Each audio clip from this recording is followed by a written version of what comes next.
Bloomberg Audio Studios. Podcasts, radio, news. You're listening to the Bloomberg Balance of Power podcast. Catch us live weekdays at noon Eastern on Apple CarPlay and Android Auto with the Bloomberg Business app. Listen on demand wherever you get your podcasts or watch us live on YouTube. Happy Friday, Charlie. The earthquake was no lie, huh? You guys got 4.8? Indeed. And I want to know, did you think it was a truck going by, or did you actually all realize of the it was above? an Now, earthquake? first of all, just to be clear, did you guys feel it in Washington? Not at all, although I was surprised to see this stoppage at BWI. That probably has to do with the fact that you want to halt the planes there so they're not flying to New York area airports. But it was funny because on 3rd Avenue here in New York City, I thought that it could have been a truck. My office is right up against 3rd Avenue, or I thought it could have been a subway or somebody in the office rolling equipment around. But I watched my microphone just shaking for about 30 seconds. How about that? Well, I'm glad everybody's all right. It's the kind of thing that'll rattle you and keep you talking through the day. I mean, look, it's the strongest earthquake in 140 years. I guess that's saying something in New York, Charlie. Stay safe, for crying out loud. Find a doorway. Here in Washington, the earth did not shake today, although we did get jobs data that might have made you think so around 8:30 in the morning.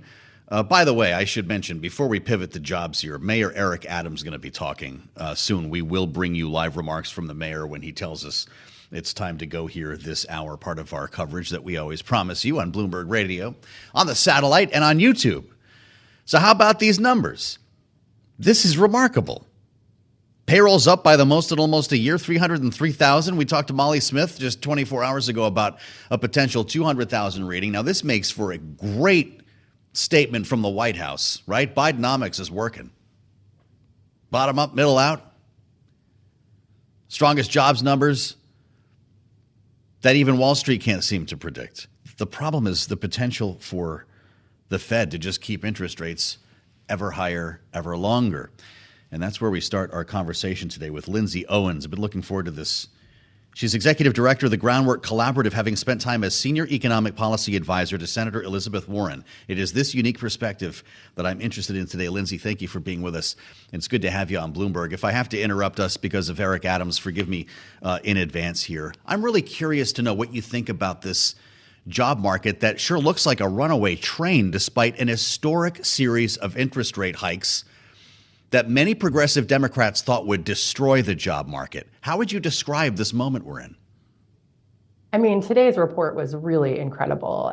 There is really no way to characterize this jobs market other than to say it's incredibly strong, right? 303,000 jobs created, the labor force participation rate increasing, folks coming in off the sidelines, wages growing, wages beating prices on the year, and the unemployment rate ticking down again. We've now had well over 2 years of unemployment below 4%.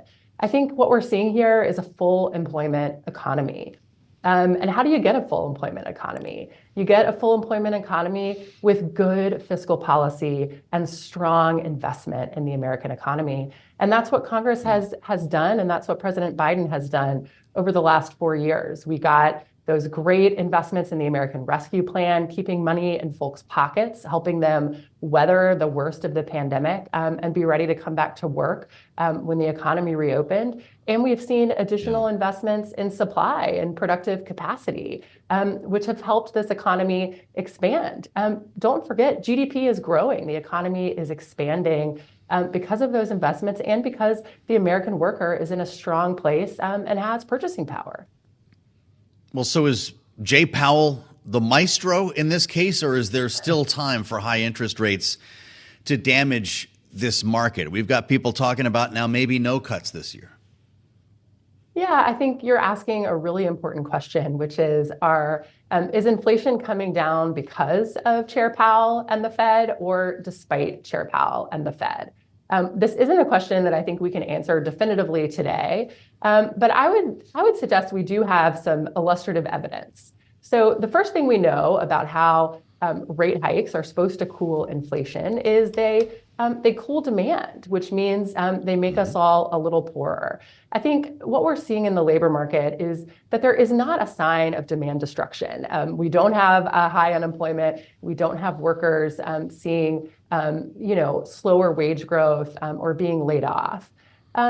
So I think there's not great evidence that this is a sort of Pal Maestro story. Instead, I think we're starting to see evidence that this is really a supply expansion story. In some of the places where costs are coming down, quantities are going up. So I think the question, which will take a little longer to unwind, is whether or not this really is a supply expansion story and not a demand destruction story. And if it is a supply expansion story, then I think the Fed has actually room to come off these punishingly high interest rates and to start potentially cutting sooner than they've suggested.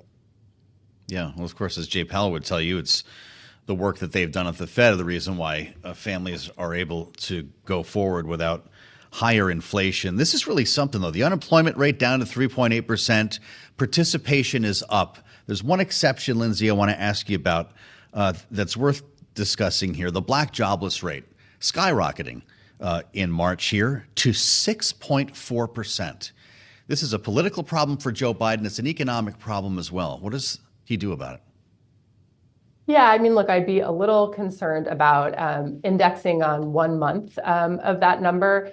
In general, what we should see in a full employment economy and a labor market this strong is actually a real strengthening of the labor market for Black workers, for women, for older workers, for workers with maybe criminal records or spottier work histories. When the labor market tightens up, that's usually when workers who employers might discriminate against in sort of looser labor market conditions bring folks off the sidelines. And so it is a little surprising to me to see that number tick up. I'd want to see a couple more months of data. Yeah, the trend is pretty clear, though, even when you look at the 3-month average, which removes a lot of that volatility. To your point, we're at 5.8% from 5.4%. Where should that number be? Yeah, I would expect that number to be considerably lower. Historically, we see a black-white unemployment gap of about 2 to 1, and then when the labor market is a bit tighter, we see that gap decline. Lindsay Owens, thank you for being with us from the Groundwork Collaborative. You're listening to the Bloomberg Balance of Power podcast. Catch us live weekdays at noon Eastern on Apple CarPlay and Android Auto with the Bloomberg Business app. You can also listen live on Amazon Alexa from our flagship New York station. Just say, Alexa, play Bloomberg 1130. I am Kailey Leinz in Washington alongside Joe Mathieu on Bloomberg Television and Radio. And of course, Joe, domestically, Jobs Day, always a big deal and something that President Biden can take a victory lap on, as we have now crossed 15 million jobs created under his administration. But he's not having as much ease with everything else, including the geopolitical situation and the relationship he is trying to navigate with Benjamin Netanyahu and the Israeli government. Well, that's for sure. And it got a lot more complicated this week, with the missile strikes against World Central Kitchen that really seemed to change the tenor of the conversation as he met yesterday with Benjamin Netanyahu. Interesting, though, by the end of the day, Kailey, we were talking about at least one of the gates being opened into Gaza to allow aid, to allow food trucks to get in. And that might be the beginning of a cascade, which, by the way, Benjamin Netanyahu is being criticized for from his right in Israel. Facing domestic pressures of his own. We actually spoke earlier today with Cindy McCain, the executive director of the United Nations World Food Program. We did ask her about that Erez crossing being open, but we began with what Joe was alluding to, the deaths of 7 World Central Kitchen aid workers earlier this week, and whether or not that meant the World Food Program would rethink its own operations in Gaza. This is what she told us. WFP has no intention of pausing right now at all. We are there, we're staying in, and we need, obviously, as you know, as what occurred today, we hopefully will have the ability to get more trucks in and more aid in as a result of the changes that are being made. We'll see. The headlines this week have been sobering, Director, as you well know. Not only World Central Kitchen, the UN says 165 relief workers have been killed in this conflict, making it the deadliest ever for relief workers. You've described the impossible task, in your words, of getting trucks, particularly to the north, to those who need food in Gaza. I'm wondering what you hear from Israel when they turn your trucks around, what the communication is like, and how do they justify not letting you in? Well, first of all, my heart goes out to World Central Kitchen. I know exactly how that feels because I've lost people on my watch too. And so I pray for them every day, and I pray for Jose's strength in all of this. It's been a frustrating go for us because it's been start and stop and start and stop. We've had the sometimes we can get a few trucks in, sometimes we can't. Sometimes we're given permission and then not let go. There's no organization or coordination to it, and it's still too little. What we need, and hopefully this will give it to us, is more access. Right now, there's 1.1 million people who are starving to death. Famine is imminent. So it is imperative that we get as many trucks as possible north, especially, to be able to stave off this famine. And we've got to do it now. We can't wait. The waiting has got to be done. We've got to get this going. It's too desperate not to. Well, we have seen Israel make some changes, as you've alluded to, just in the last 24 hours. The Erez border crossing has now been opened. How immediate will the impact of that opening be? How much further will that go to getting you to scale in terms of the distribution you are attempting to achieve? Well, I'm hopeful it will help for this reason, because there's a great deal of prioritization that takes place, and a lot of the Israelis X-ray everything, and they make sure that their trucks only are carrying food on board, which I understand. But we have to be able to do that in a much more efficient fashion and in a faster fashion. Things are held up. The gates have to be left open longer. They can't leave them open from 8 to 6 or 8 to 5, whatever it is, and then randomly close them when they feel like it. It's too important. And more importantly, having more access internally. We have been using the fence road, is what we call it, along the eastern border of Gaza. And as you know, there's a middle road and a beach road as well. All of these routes need to be safe. They need to be unfettered, and we need to be able to travel on them in a safe and in a safe fashion, but also remembering our humanitarian principles along the way, and deliver food in a principled fashion. Can we put a finer point on this, Director McCain? If you're getting 1/100th of the food in that's needed, I believe that's what your most recent measurement was. Is it Israel or Hamas that's blocking your trucks? Well, Israel is in charge, so it's Israel that's blocking the trucks, or has been blocking the trucks. With that, it's their checkpoints where we get turned around. Mm-hmm. And yes, there have been some instances where the trucks were looted, where we got stuck in a crowd, where things were not vetted properly for us. And tragedies occurred as a result of that. And we don't want any more of that. Our whole goal is to get food in and feed people as fast as we possibly can.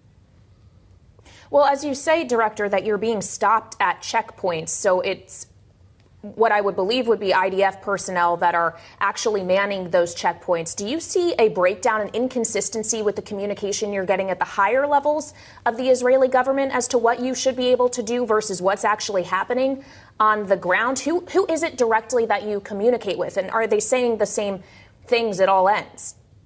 Well, we obviously have our contacts within COGAT and within the IDF, as well as the political side of it. All of those bodies play a part of this. In many ways, they've been helpful. In a lot of ways, they haven't been. So what we are asking for is consistency and the unfettered access, as I said, and the ability to move in through more. Not just more gates, but ports also. As I mentioned earlier, the port of Ashdod is extremely important to being able to deliver food to the north. There are many other areas around the world I know the program is working in that we want to ask you about, Director McCain. But in terms of Gaza, finally, knowing that the World Food Kitchen has stopped its deliveries, and NERA, another group, has as well, can the World Food Program fill the gap left by those departures?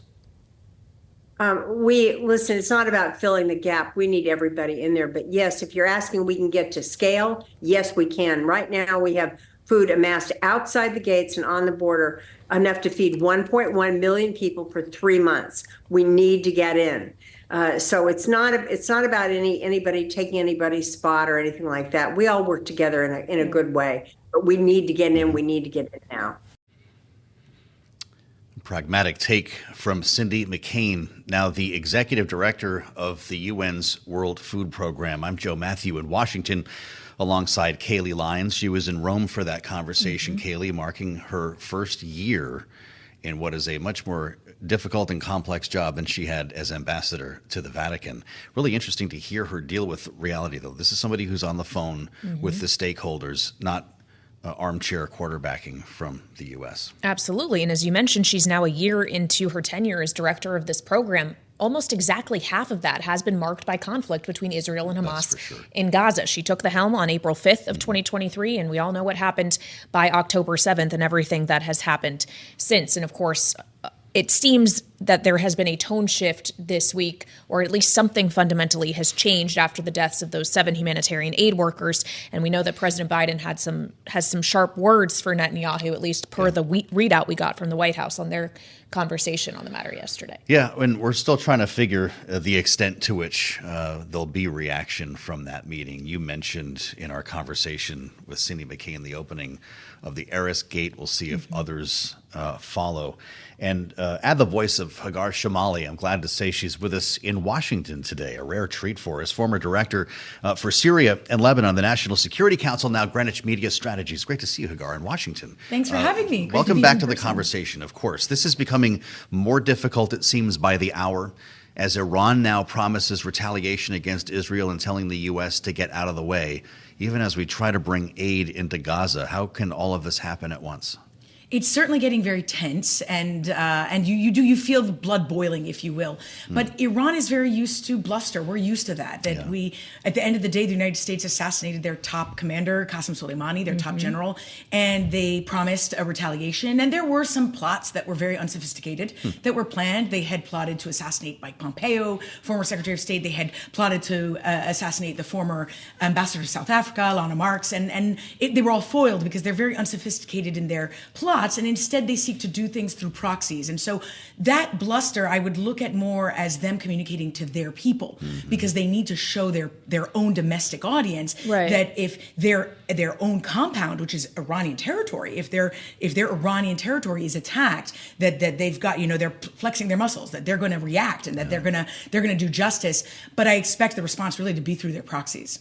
Well, what's interesting about what you're saying, Hagar, essentially that Iran needs to message domestically. President Biden needs to message domestically as well, which is perhaps why we have seen the language shift that we have. Him suggesting that U.S. policy toward Israel might change if they don't see changes from Israel that they would like to see.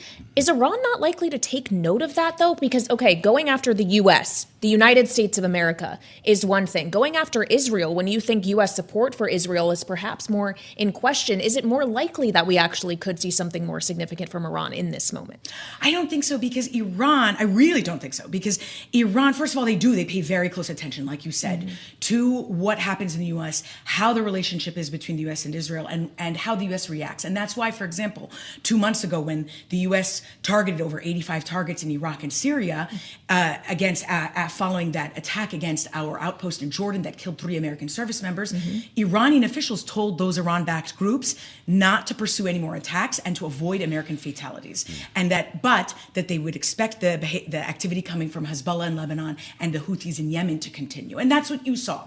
But there is a difference between shifts in policy or evolutions in policy and a change in the alliance between the U.S. and Israel. And I don't expect that to change. Making a country an ally, which Israel has been a non-NATO ally of the United States since 1987, is a significant deal. And the reason is that it's a mutually beneficial relationship. Now, right now, there are liabilities to that relationship. The foreign terror threat here has grown. You've certainly got a liability that President Biden is facing as he approaches the election. But that said, and I can tell you this because I worked very closely with the Israeli government, particularly when Hamas was in my portfolio at the Treasury Department in counter-terrorist financing. Yeah. And the intelligence they provide to us is not only helpful to achieve our counterterrorism or national security objectives, but also to achieve our homeland security objectives. A lot of that intelligence protects us back home as well. And so I don't expect that alliance to change.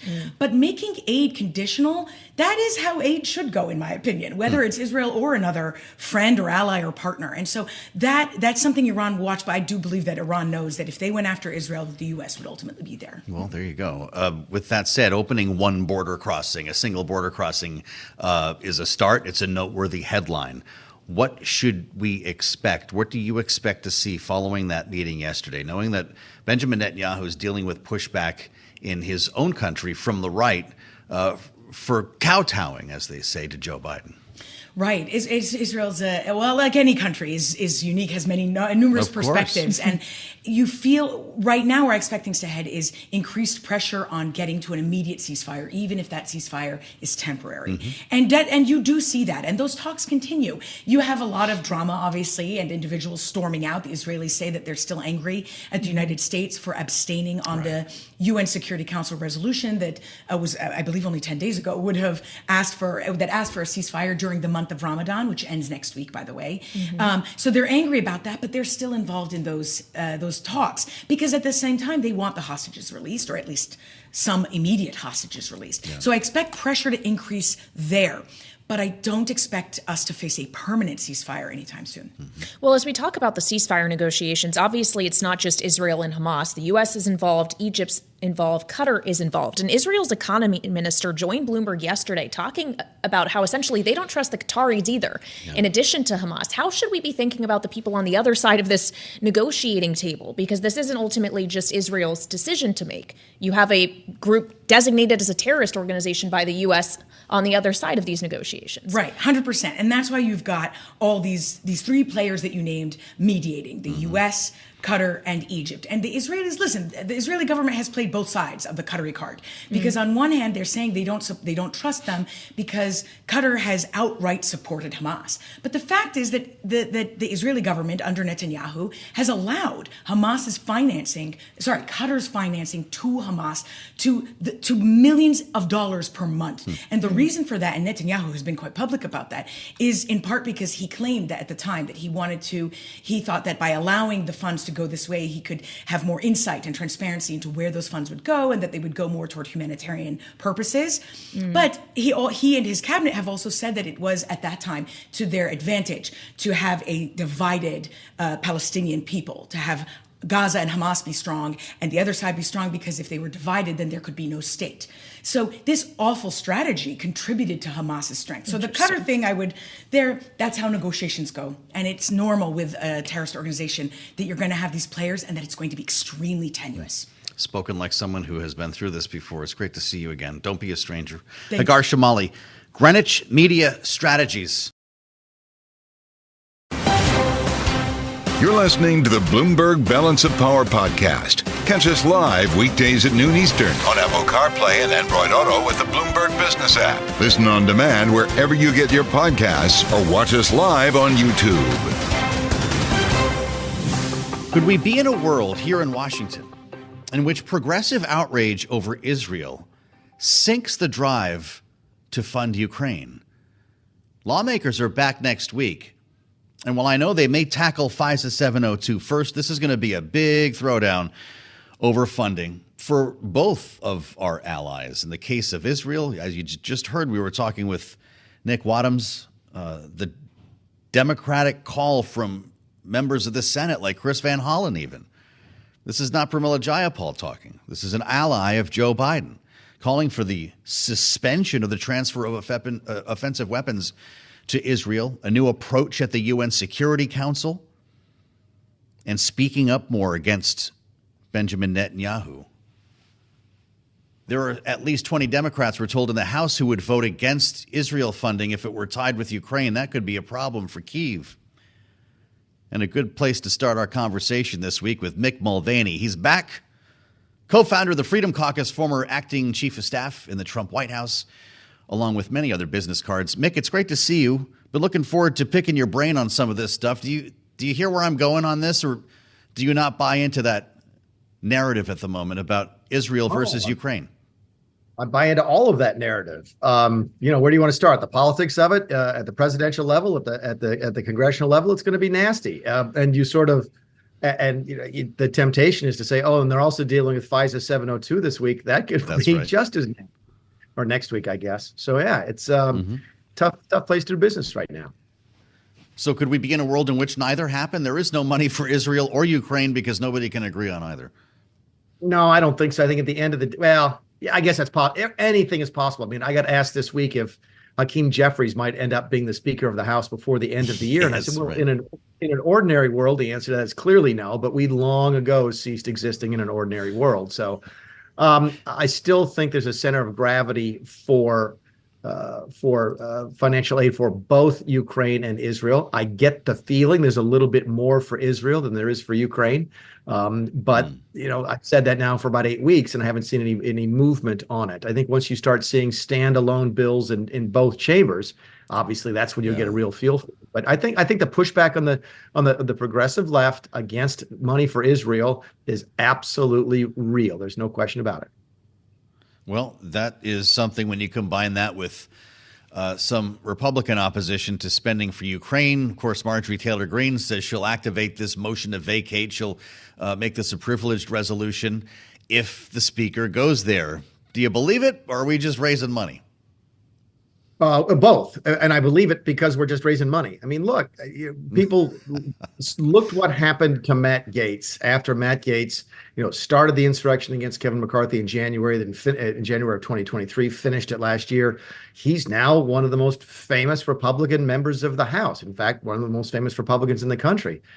There's a bunch of other egos lying around in that building going, wow, I wish I was as famous. I were as famous as Matt Gaetz. What can I do to raise that kind of money and raise my kind of Q rating so that I get invited on stage with Donald Trump every place that he goes? When Joe, and this is a longer answer to your question, but a little bit of history. When John Boehner pulled about 6 or 8 of us into his office, right when the Pope was there in 2015, I think, and said, are any of you going to bring the motion? We said, Mr. Speaker, no, we won't, but somebody will. And he said, why? I said, well, listen, we've all gotten calls from folks back home saying, look, if you're the one who makes the motion, you go to the head of the line in the Republican primary for Senate or governor or whatever, and you can raise a ton of money. Wow. We don't care about that kind of stuff. That's not what the Freedom Caucus was about at the time. But certainly there's going to be people on the floor who thought about making that motion, and that's why John left. You're in the same dynamic right now, probably on steroids. Unbelievable. So we're in an anything could happen mode. There's no point in predicting things. That's why you're open to potentially this idea of Hakeem Jeffries. You just wonder, I mean, that's an extreme scenario, obviously, Mick. If Democrats help to save Mike Johnson in a world like that, what's the real deal? Where people are throwing around talk about a power sharing agreement or maybe floor time for Ukraine that wouldn't exist otherwise. What's real that would sweeten the pot or pay back Democrats to protect Mike Johnson? That's an interesting question because my guess is it's a different answer for different subgroups of the Democrat Party. Give Hakeem Jeffries credit. Mm-hmm. He's done a pretty good job now of marshaling the assets his party has, marshaling their efforts in the House. They've not had any sort of very, very visible break, at least with his leadership over the situation in Gaza. But the bottom line is this, is that nothing is free. Right. And that if the Democrats lend support to Michael Johnson, there's going to be a cost to that, whether it's temporary in terms of a vote or something more permanent in terms of, say, a reallocation of committee assignments. I would assume everything's on the table. But look, let's not assume right away they're coming to Mike Johnson's defense. Simply because now we're getting really close. Look, there's only one more thing the government has to pass between now and the election, and it's something to keep the government funded between September and Election Day. That's it. That's right. Everything else would be nice, but that's the one thing they've got. Ask yourself if you're a Democrat, wouldn't you love to go through the summer with a government shutdown caused by no Speaker of the House? That's a pretty good thing to run on during the August recess. Doesn't sound like you can count necessarily on a lot of support in that world. We mentioned a big one just in passing. Mick, I'd love your take on FISA. 702, the Rules Committee is expected to mark this up, or at least announce that next week. The Foreign Intelligence Surveillance Act, which was extremely controversial when it was first passed. We have two competing Republican ideas on this, one from House Intelligence, one from House Judiciary. Should the government have to ask permission every time it bumps into a U.S. citizen when it's spying on a bad guy overseas? Is that the best way to ask the question?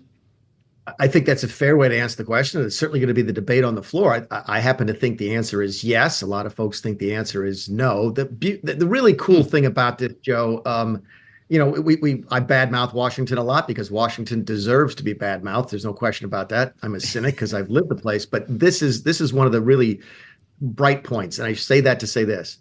It doesn't fall neatly along partisan lines. It's one of those rare debates you're going to have in Washington, D.C. that will split both parties almost down the middle. It's going to be a very, very close vote. The only time in my 6 years in the House that I sat on the floor with most of my colleagues, several hundred of my colleagues, and watched the debate was, I guess, in 2015 or 16 on the last time we did FISA renewal when I was there. And to watch Republicans argue both sides, Democrats argue both sides, people asking intelligent questions from the floor. It was a really, really good debate. My side lost and FISA was renewed, but it was a very, very close battle. And my guess is you're going to see that same process again. Is it going to be a fight? Yeah. Is it going to be a nasty fight? Yeah. But it's going to be one of those positive fights that we used to have a lot more of in that town. But you think that a decision will be born of debate, not whether Mike Turner or Jim Jordan is closer to Mike Johnson. No. I don't think Mike Johnson's got any authority here at all. I mean, Mike I like him. Everybody likes him. That's why he's there, but he's effectively a caretaker, right? There's nobody sitting back going, oh, I wonder what the speaker wants to do on this. Mike is trying hard to keep the cats together so that, the Republicans can take control of the calendar. That's the big thing. If you lose the speakership, then you lose control of what comes to the floor. And every Republican wants to maintain that in some fashion. But this is not like Kevin McCarthy or Paul Ryan or John Boehner, where folks are looking to the speaker, I don't think, for leadership. My guess is that there's going to be factions here, like there's in so many things. But again, this is a healthy factionalism because it does not fall neatly at all along party lines. You ever stop to think, if I hung around long enough, I would have been speaker? Joe, I think if you had hung around long enough, you could have been speaker. Well, we're not working on that, I can tell you. Hey, don't be a stranger. It's nice to catch up with you. We'll have a lot more to talk about next week, and everybody's back in town, and I hope maybe we'll see you in studio soon. Mick Mulvaney, it's good to get back with us. Good to be Bloomberg. back. Thanks for. Thank you, sir, as always. Spent time as acting chief of staff, of course, in the White House, the Trump administration, was co-founder of the Freedom Caucus that has evolved quite a bit since his time there. In fact, Mick had even suggested on the air disbanding it at one point. It will play a large role in what happens, most likely, with all of the issues that we just talked about, from foreign aid to 702. You're listening to the Bloomberg Balance of Power podcast. Catch us live weekdays at noon Eastern on Apple CarPlay and Android Auto with the Bloomberg Business app. You can also listen live on Amazon Alexa from our flagship New York station. Just say, Alexa, play Bloomberg 1130. Welcome to the fastest show in politics. Live from Washington, I'm Joe Mathieu. Kailey Leinz will join the conversation for hour two. I was picturing yesterday Matt Bennett on the football field after the Super Bowl, having won the game, quarterbacking a huge victory over no labels in this case. They asked him, now that you've done it, Matt, now that you've beat no labels, what are you going to do? He's with us right now, of course, from Third Way, the Democratic strategist. Matt, are you going to Disney World? I'm going to Disney World eventually. But before I go to Disney World, there's a lot more to be done to protect democracy. But it was a good day yesterday for sure. Well, let's talk about it. Of course, joking around, because people who listen to and watch this program know that your group, Third Way, has been working overtime to prevent this from happening, on the belief that it would simply spoil the election and guarantee another term for Donald Trump. Was it the work you did, or was it the fact that this was a flawed concept initially that could not seem to find a candidate? I think it was both. There's no question that it was a flawed concept. Their whole theory here was that they were going to actually win the election as a third party. And, as I've pointed out on your show a few times, like, that's just ridiculous. No one's ever come close to doing that. Teddy Roosevelt couldn't do that. 4 years after leaving office as one of the most popular presidents in American history, he got 88 electoral votes. You need 270 to win. 15 years later, they carved him into Mount Rushmore. They don't have Teddy Roosevelt. They never did. And they were never going to come close to winning. But I will say this, their offer was kind of on the surface level very attractive to a lot of their donors and even to some potential candidates, because they talked about a ticket between a Republican and a Democrat, and wouldn't that be great? But if you dug down below the surface, there was a lot of rot there, and we wanted to make sure that people understood. Well, Matt, I hope you'll hang out with us for a moment as we bring our panel in here. Rick Davis and Jeannie Shanzano are joining, Bloomberg Politics contributors. Of course, our signature panel here. And Jeannie, I know your office was rocking a little earlier in New York. I hope nothing fell over. I hope everybody's safe. We had an earthquake in the New York area earlier today. I'm guessing your office was rocking yesterday, too, when you heard this news. What does it mean for Joe Biden? That's right. And I think a lot of credit goes to Matt and the group and also MoveOn.org and those groups who, I think in my mind learned from the 2016 experience, because remember, Hillary Clinton's campaign said, if we sort of just ignore Jill Stein, nobody will know she's there and vote for her. And of course, that's not what happened. So in this case, these groups let people know who RFK Jr. is. And, that's critically important because they were able to talk about the positions that he's taken and the fact that a vote for him is going to help potentially elect a Donald Trump. And, I have to say, Joe, I was hoping you were going to play the Golden Girls theme, because this is what the DNC is using against RFK Jr. now, as they raise questions about who's funding this guy. So if you could get that, keyed up for the next segment, I would love that. We'll work on that. Thank you for being a friend, Jeannie. Rick Davis joins us from the swing state of Arizona today, having, of course, run many Republican campaigns. Rick, you never bought this idea to begin with. How come? Yeah, well, I think it's exactly what Matt was saying, is that it's very hard to find somebody who can mirror the success of Teddy Roosevelt, right? There's only one Teddy Roosevelt. And I think at one point people thought that guy could be John McCain, but John McCain was a partisan. He liked the Republican Party. He wanted to fight to make it better. And so, it's all about the candidates. I think Mitch McConnell said it best: candidates matter. And when you can't find a candidate, you don't have a party. And so at the end of the day, I think it's going to be better for No Labels long term. They continue to, focus on Problem Solvers Caucus in the House, which is a very productive and positive thing. And frankly, I think this example maybe keeps them out of electoral politics for a while. So now we focus on other third-party disruptors, and there are plenty of those still banging around, as Jeannie points out. And I think that could still have a determinate effect on the outcome of some of these states. Well, they sure are, Rick. And I wonder, Matt, that's where we started our conversation. What you see left, as what you described, there's a lot of work left to be done. There is. And as both Jeannie and Rick noted, you don't have to be a huge household name to have an impact on these elections as third-party candidate. I mean, Jill Stein, no one had ever heard of her. As Jeannie pointed out, that we, the Democrats, ignored her in 2016, and that was an enormous mistake. She either cost Hillary the election outright or came within 100 votes or so of doing so. I mean, there's some persnickety political scientists who argue over those kinds of things, but she had a huge impact. And my favorite statistic here, and it's relevant for this year too, is in the three most important states, Pennsylvania, Michigan, and Wisconsin, states that Trump won in 2016 and then lost in 2020. Those made the difference in both races. His share of the vote in those states rose between 16 and 20. He got a bigger share of the vote, but ended up losing the second time because Biden's share of the vote relative to Clinton's went up more. And the reason is they were, the third-party candidates from 2016 were forced to choose between the two, and they voted for Biden. We think that'll happen again, as long as there are not spoilers on the ballot. And so we have to turn to those other ones now. Matt Bennett, great to have you back. I appreciate your insights on this day after we got the news. I don't really think he's going to Disney World. I don't know about you guys, Rick and Jeannie. I kept thinking of that moment, the confetti falling on Matt Bennett. We're going to have a conversation at the top of the next hour with Cindy McCain. And I mention that because as we spend time with Rick and Jeannie here, we've been talking a bit this hour about potential funding for Israel, about potential policy changes for Israel following Joe Biden's meeting with Benjamin Netanyahu. And then, of course, there's the matter of funding Ukraine, and they could collide in the House of Representatives as we continue with our panel.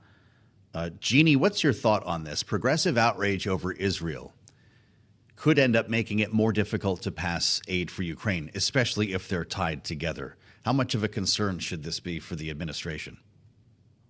You know, I think it is a big concern. I was just thinking back to how much has changed since the administration put forward this idea of coupling Israel, Ukraine, and Taiwan together. The thinking being that sort of the carrot of Israel would help push Ukraine through. And of course, that has all changed now. And, you know, to listen to somebody like Chris Coons, who is so close to President Biden, yes, right. Talk about the fact that there should be conditions on this aid. I also heard people talking about Lindsey Graham. And of course, we can't forget what Donald Trump had to say on Hugh Hewitt yesterday, not that he's in the Senate, but, you know, that tells you that even if they get something through the House, it might be a slog in the Senate. And this goes deeper and further than just progressives. One of the starkest statements I heard yesterday was a progressive, Elizabeth Warren, but you are hearing it throughout the Democratic caucus. And so I think it is going to be a slog, as I mentioned, in the Senate if they get something through the House, that is. Yeah, well, Rick, Jeannie just said a lot there. And we are talking about folks like Chris Coons, Chris Van Hollen, allies of Joe Biden, not just Pramila Jayapal here. These are the folks that Joe Biden needs to get things done in the Senate. Could the president make some sort of preemptive action here to get his arms around the situation in Israel to help secure funding for Ukraine? Yeah, well, I think in that score, he's doing that this week. And certainly the announcements today of being much more aggressive and muscular around a ceasefire, getting Netanyahu to open up some of these ports, take some of the pressure off on the humanitarian issues, really getting out there hard on the killing of, humanitarian aid workers. I think his entire campaign from the White House on this issue this week has been to get on the right side of history on this. And the reality is that even though Chris Coons and others in the Senate have espoused concerns about the war that's being fought in Gaza, they're not about to oppose their president. If Joe Biden says, this is the deal I want to have, I'll sign this bill like he did in the Senate, and they voted then for it. They were saying these things before that Senate vote. So they're not going to break with the president of the United States on this issue. But you're right. And Jeannie made this point, is that Israel was actually helping the Ukraine bill get through in earlier parts of this strategy. And now, no question, it adds a little bit more complexity. I mean, are there really that many more Democrats that are going to vote against it other than the Jayapals and the AOCs and people like that? Probably not, maybe one or two. But it certainly doesn't add to the momentum you need to get this through. And this is a hard slog in the House, no matter what. So, yes, complexity is the name of the game. And this speaker, Johnson, has not shown us an ability to manage through complexity in a successful fashion. Spending time with Rick Davis and Jeannie Shanzana. Reportedly, Rick, 20 Democrat no's at the moment. We'll see where those numbers go. Enter Iran, Jeannie. I wonder how concerned you are about this. I can only think that there's a meeting inside the White House on the daily about this right now as Iran vows to punish Israel for its strike on the embassy in Syria. This is the strike in Damascus from a few days ago here. This headline is chilling on the Bloomberg, Jeannie. Iran tells U.S. to step aside as it readies response to Israel. What does Joe Biden do now? You know, I think you're right, they are meeting hopefully hourly, minute by minute, and not just daily on this. It is very, very scary moment and as we think about this. And of course, we heard earlier Iran saying that Israel was only capable of doing what it did in Syria because of the weapons that the United States and the support has provided, which gets us back to this issue of more funding for Israel.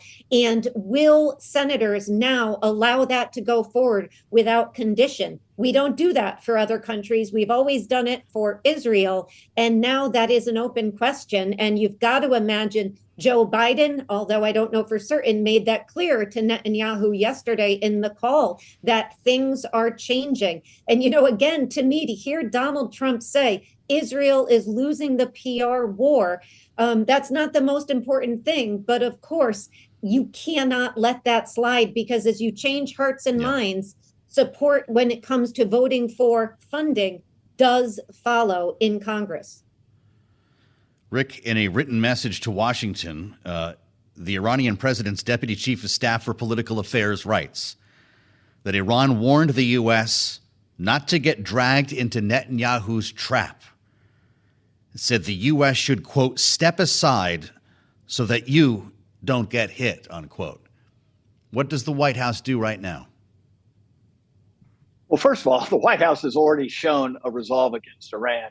It wasn't too long ago, after 3 of our service members were killed by a drone attack in Syria, that we countered with 85 individual strikes, killing high-ranking Iranian military officials in Syria.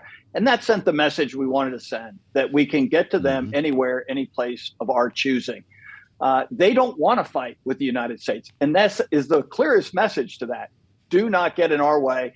But what they really mean is, we don't want to paint a target on us if we retaliate against Israel. And Israel is our ally. We are in this fight alongside Israel. Israel is not the one who's the aggressor. They were invaded by a terrorist organization sponsored and supported and directed by Iran, Hamas. And so Iran has blood on their hands today. They're going to have blood on their hands tomorrow. If they escalate, there'll be an equal and opposite reaction, again, at our choosing. And Israel can defend itself, but the bottom line is America's in this fight with them. And that's what's got Iran worried, and they should be.